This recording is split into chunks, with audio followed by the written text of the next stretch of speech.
గెలిపిద్దామనే situation కనపలేదు. చాలా defence మోడ్లోకి వెళ్ళిపోయి చాలా బాల్లు మింగి ఆడటం చూసాం మనం అయితే. ఇంకా మనం మెచ్చుకోవాల్సింది భరత్ అలానే అశ్విన్ చాలాసార్లు మన మ్యాచ్ని అయితే గెలిపించాడు కష్టాలు ఉన్నప్పుడైతే. భరత్ కూడా ఈ మంచి అవకాశం వచ్చింది మ్యాచ్ని గెలిపించే అవకాశం, కానీ ఒక 28 పరుగుల దగ్గర అయితే నిలిచిపోయారు మ్యాచ్ని గెలిపించలేక. అలానే ఒక మంచి బాల్ కూడా వచ్చింది హార్ట్లీ, ఒక మంచి బాల్ తోటి అయితే అతన్ని బౌల్డ్ చేయడం చూసాం మనం అయితే.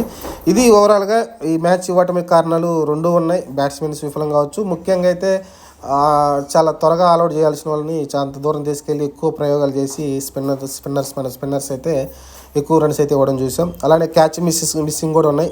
అక్షర్ పటేల్ ఒక క్యాచ్ ఈజీ క్యాచ్ని మిస్ చేయడం కావచ్చు, కోహెల్ రాహుల్ కూడా ఈజీ క్యాచ్ని మిస్ చేయడం కావచ్చు. ఓలీ పోప్ అయితే 196 దాకా రన్స్ చేయించేలాగా మనమైతే ముందుకు తీసుకెళ్ళాము అతన్ని అయితే. ఇది ఇంకా హార్ట్లీ అయితే 26 ఓవర్లు వేసాడు. అతను హైయెస్ట్ ఓవర్లు అంటే ఆల్మోస్ట్ 69 ఓవర్లు మొత్తం వేస్తే 66 ఓవర్లు